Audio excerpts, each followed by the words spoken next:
My name is Abby. I'm from the NHS Health Careers team, and this is our Career Spotlight session 2 on our Step into the NHS Day. We're going to be talking about the Step into the NHS competition, but also this is National Careers Week, so this is a great opportunity. We're really pleased that the day is happening during this week.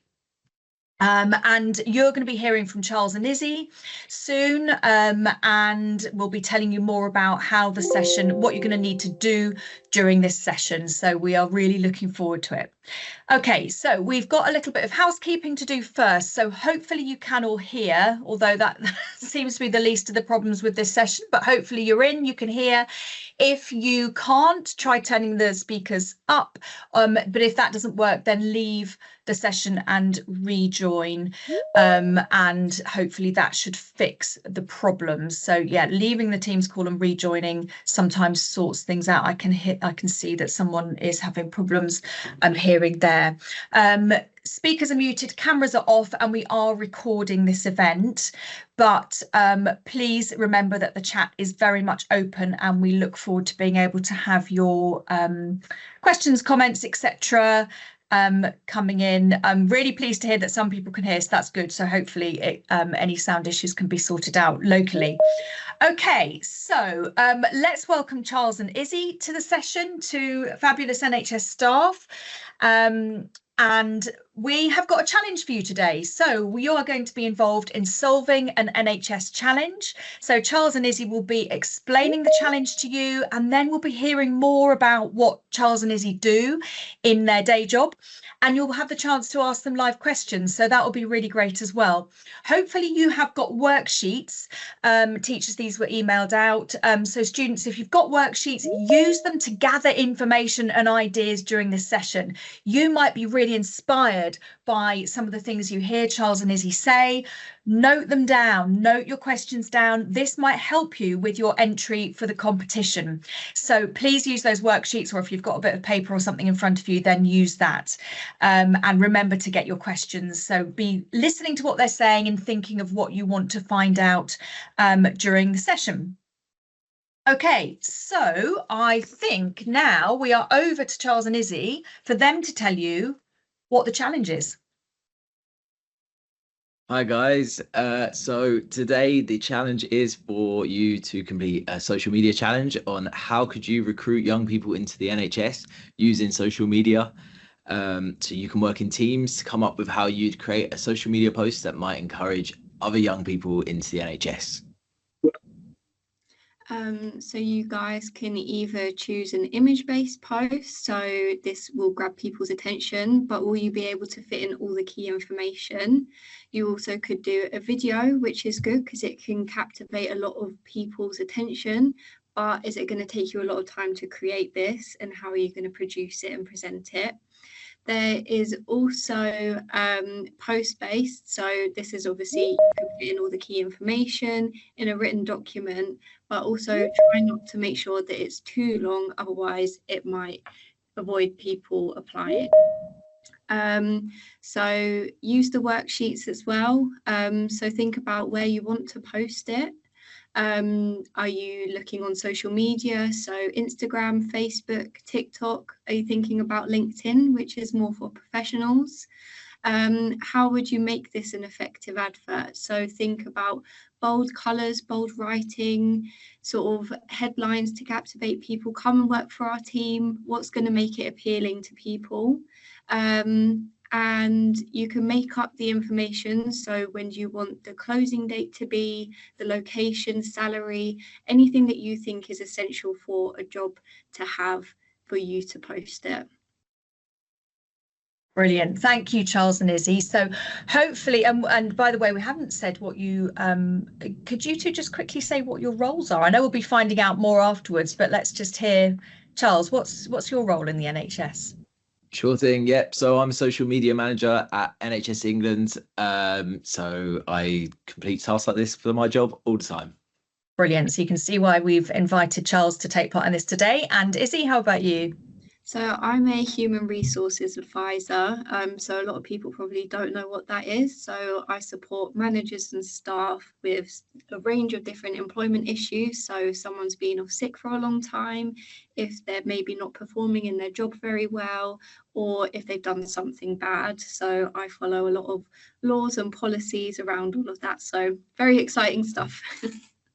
Brilliant. And again, you can see why we've asked Izzy to be here. So that is great. So hopefully you know what you need to do. You've got 10 minutes. Think about how you would recruit young people into the NHS using social media. Obviously, we're not expecting you to create a video in this time, but to come up with your ideas and to think about how you would go about it. Okay, so teachers, we would love it if you could put your ideas into the chat function as well.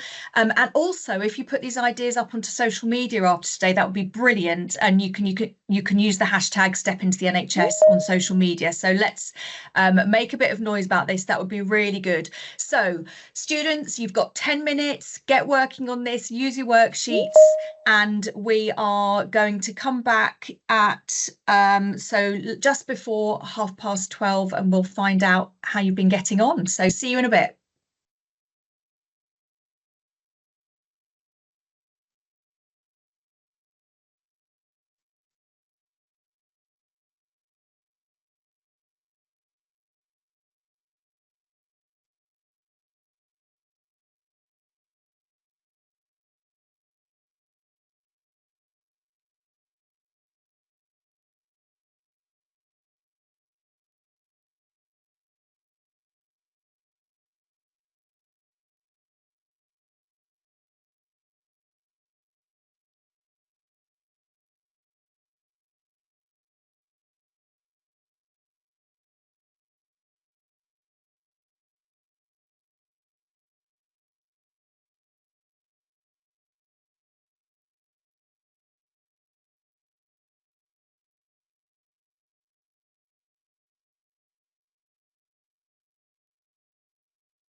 Hi everyone, sorry to disturb you if you are busy working on your challenge, but there have been some people joining in the last couple of minutes. So just want to do a quick reminder of the challenge.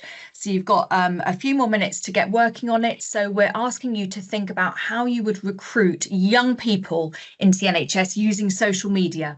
So you can work in teams for this. You can think about whether you want an image or a video or just words in your post and why you would pick that. Use your worksheet, and teachers would be really keen to see some some of the ideas coming through in the chat. So we're not expecting you to finish this piece of work, but just to think about students, how would you get young people's attention? Where would you post it? What would you want it to look like? What would make an advert effective? And you can make up the information around things like closing date, location and salary. Okay, so you've got about 5 or so more minutes. So just see how far you get. We just want you to start to think about, we know social media is really important. How would you use it to recruit young people into the NHS? So we'll see you in a few minutes.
Okay, welcome back, everybody.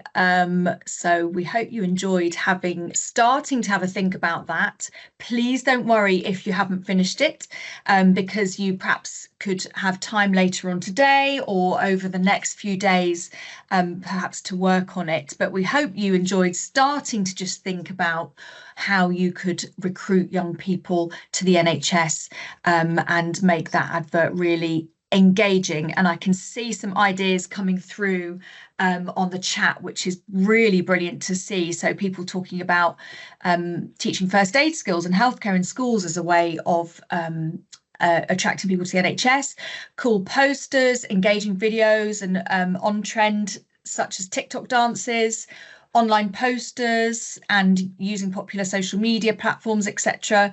Day in the life social media videos. So lots of great ideas coming in. Thank you everyone who's been putting those into the chat. So let's hear from Charles and Izzy now about how they would approach this. So Charles, do you want to kick us off?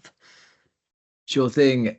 So yeah, obviously in my role as social media manager, I have to complete this kind of challenge all the time. How I would go around it is the most important thing to remember is that your content has to be attention grabbing and engaging. So you want to be thinking about how you can grab the attention of the audience, which is all your followers and more, as quickly as possible within just a few seconds. An important thing to remember on social media is that you're competing with every single other person posting on this platform, not just other people pushing for jobs or promoting jobs. So you need to make sure that your post is fun and people actually want to read it or watch more. And in order to do this, you need to have a hook. So what catches the audience's attention in the first 3 seconds for them to stick around and want to watch more?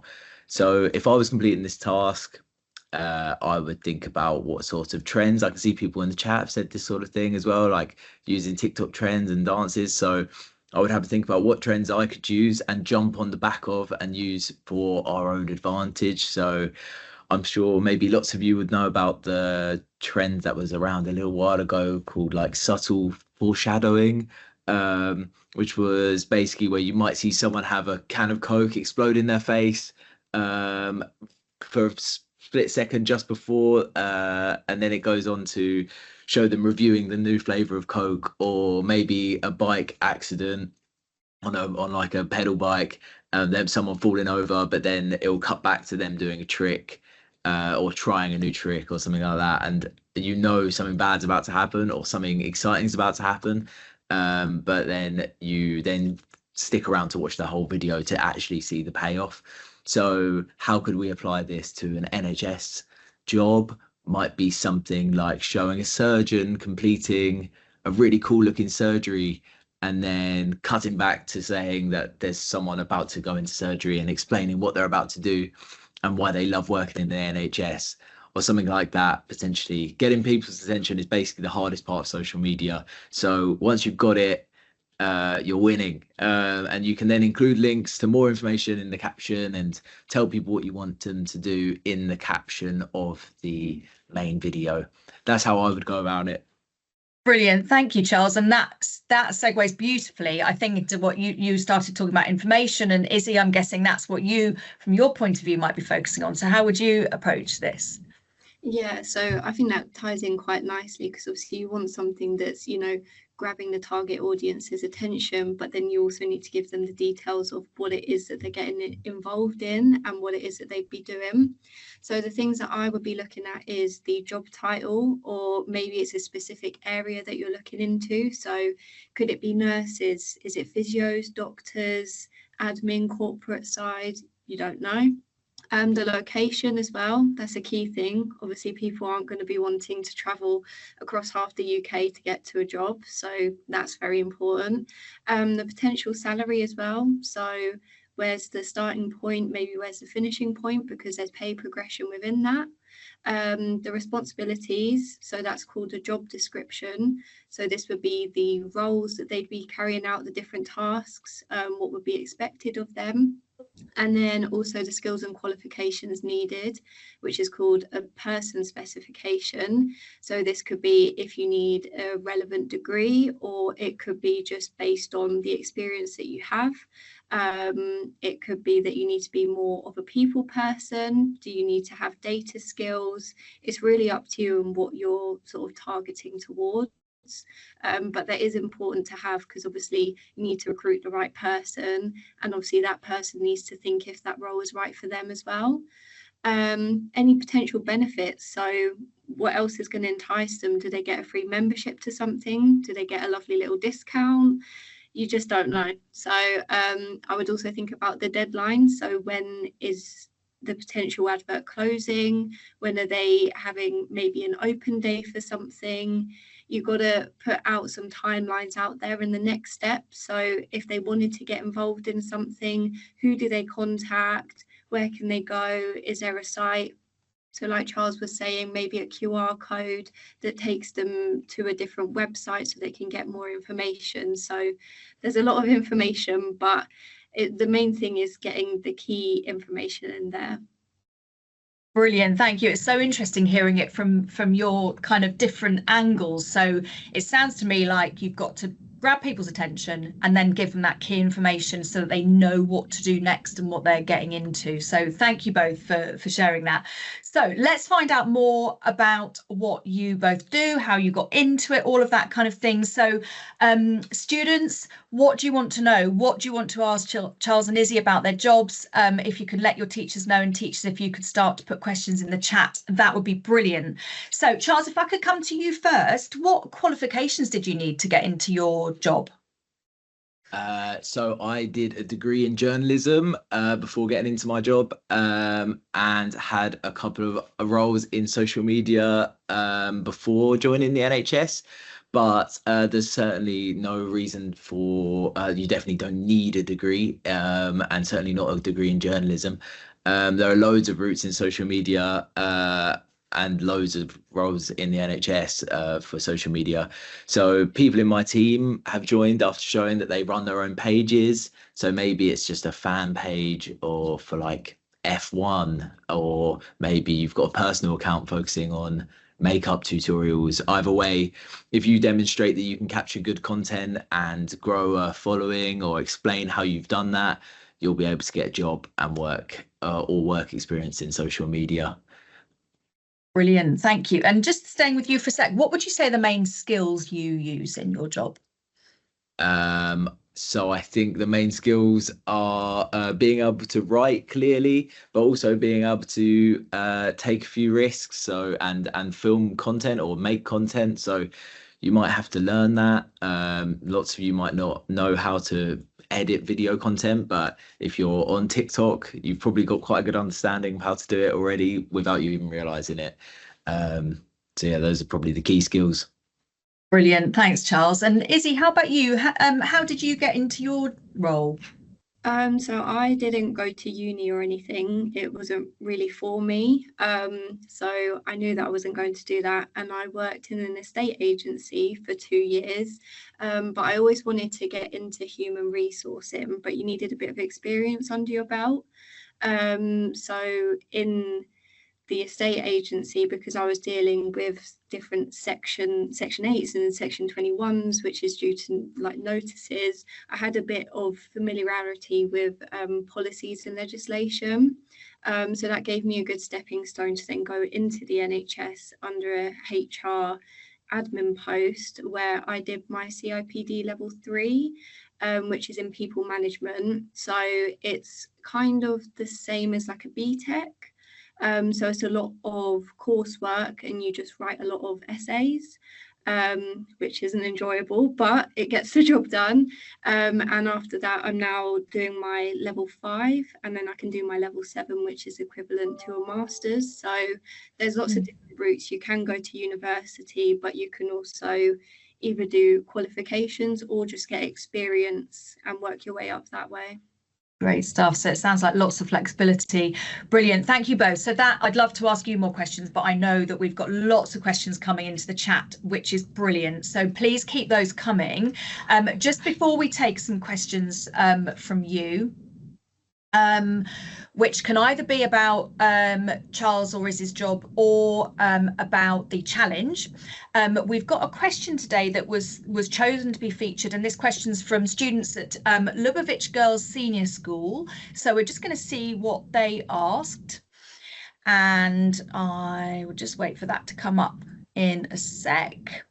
I think while we're waiting, yeah, here we go. So what advice would you give someone thinking of applying to work in the NHS? I don't know which one of you wants to. Izzy, do you want to take that one first? Yeah, sure. I'm trying to relate it to some of the questions that have also been put in the chat. So kind of going back on what I said about location, salary and everything. Obviously, that is a big part of life. You need your salary. One of the questions is, how much is your salary? So I'm on 36,000, just under that, but I'm on 36,000 a year. The hours that I do are 8:30 to 4:30, so standard 9 to 5, and I do 3 days in the office, 2 days from home. But that was a big key factor for me. So applying in the NHS, you've got to think of what type of person you are and what sort of area you want to get into, because obviously the NHS, you're providing a service to the public, so you have to be quite a people person, you have to be quite social, you can't really tuck yourself away in a corner. But yeah, I think it just is evaluating what you want. Obviously, if you're quite money focused, you might be more inclined to go more private or corporate, because obviously you'd get better pay. But progression wise, I think it's a great place to start. There's a lot of opportunities for learning, and because it is so big, you can move from trust to trust and slot in very easily because it's very similar everywhere you go. So yeah, I think you just got to sort of sit back and think what type of person you are and what you want out of it. Great, thank you, Izzy. What about you, Charles? Have you got an answer to this one before we move on to the questions from the people watching? Sure thing. Yeah, so the advice I'd give someone thinking of applying to the NHS would be, I think it's a great organisation across the whole of England. You're always going to be able to get a job in the NHS if you're interested, and there's roles across the board. So if someone's asked in the chat, do you need A levels and stuff like that, or degrees? And you can come into the NHS at any level. There's so many different bands and so many different pays. So you can get apprenticeships or volunteer and then get a role from there. So there's always a route in. Fabulous. That is so true. Thank you, Charles. Right. We are going to ask you some questions now. So, Charles, I'm sure there are a lot of the students sitting here thinking they had no idea that we have social media managers in the NHS. And I've seen a question about what's day-to-day life like. Could you tell us about a typical day for you? Sure thing. Yeah, so just a second ago in the chat, I put in the 2 Instagram channels that my team are responsible for running. We also run channels on Facebook, and we're going to start one on TikTok soon. And we have Twitter accounts or X accounts and LinkedIn accounts. So basically what myself and my team do, we are responsible for sharing public health information, such as if there's a big spike in people with chickenpox in schools, we will find that out, and then we'll share content on chickenpox and encouraging people to know how to best treat chickenpox or how to best behave. Or for example, there's a big new campaign that we've just launched, which is all about encouraging women to attend their breast screening appointments when they are invited, when they're a little bit older. And that is something that we're sharing lots and lots of content on. So we're making videos and trying to get people to basically see that messaging and then attend when they've been invited. So yeah, my day-to-day would be making videos. I get to spend quite a lot of time on social media in my day-to-days, and that's totally fine. No one's going to tell me off for that. Yeah, I guess essentially just making content and sharing it to millions of people. Brilliant. Thanks, Charles. Izzy, what's the best bit about your job? I think it's working with a range of different people on a range of different topics. So I think I'm always learning new skills and new things that come up. It's never a boring day, that's for sure. You've always got managers calling you and staff calling you. So I think it's quite a rewarding job, because you can sort of see your actions and what you do come into practice. So obviously I do a lot of data analysis, so I get to see what improvements I've made. So I'm quite involved with learning. So I develop training programs for my managers so they can improve. So there's just a lot of flexibility. I think the world's your oyster, so you can kind of make your job your own, which I quite like. You have a lot of freedom. Brilliant, thank you. Charles, if I could just come back to you, and this is probably the last question before we need to finish this session, actually. So combined with that question around, it was kind of best and worst bits of your job, what's the most challenging aspect of your job? The most challenging part of my job is absolutely having to deal with some of the negativity that is on social media. Obviously, social media is and can be a really, really fun job in basically anywhere that you guys end up working. If you end up working a social media job, you have to read quite a lot of the negative stuff that's on there too. Obviously, I'm sure you all know that social media can be a bit of a challenging place sometimes, a bit of cesspit, but it's also a pretty great place as well. So you get best of both worlds. So I think that can be the most challenging part of the job, is sometimes you are reading a lot of negativity, and it may or may not be about the stuff that you've done. Thank you. Well, thank you both so much for helping out with this challenge and sharing information about your roles and about the range of roles in the NHS and the flexible routes in. It's been brilliant. I'm sorry if we haven't got around to all your questions, everyone. Thank you so much for engaging with this session. Hope you enjoyed the challenge, and hopefully you can go away and have a bit more of a think about that. Did something about Charles and Izzy's job really interest you and grab you? Do you want to perhaps base your entry to the competition on one of their jobs? Perhaps it's given you a bit more to think about. So we apologise again for the technical issues that we had with this session. Thank you so much for bearing with us, and sorry that we're finishing later than we'd advertised, but we didn't want to shortchange you by shortening this session. Okay, so thank you for being here. We have got one more Career Spotlight session today, and that is going to start at 2 o'clock. And there are going to be two more guests. We've got Salma and Paul in that last session, and they are going to be talking about what a day in their life at work is like. They've got two really different jobs, and you're going to really enjoy hearing about that. So we really hope that as many of you as possible can join that last session of this Step into the NHS Day. In terms of the Teams links, please use the new link that was sent out this afternoon to join the last session. Okay, so use that new link that was sent out, and fingers crossed there won't be any technical issues with that. Teachers, there are some activities that can be used. Maybe you've got time before the next session. You could watch some real life career stories perhaps, or look at the employee portrait worksheets and PowerPoint slides that are available, because that can really help with the competition entries for students. So we've got plenty of resources that you can use. If you have any questions about the competition, or if you've got questions about careers, students or teachers, we have a contact centre, and I believe the details will be going into the chat, so you can get in touch with us. You can direct message us on the Health Careers social media channels, lots of ways to get in touch, so please do that. But thank you so much for joining us. Thank you, Charles and Izzy, again, and we really hope we see lots of you at 2 o'clock for the final session of the day. See you soon.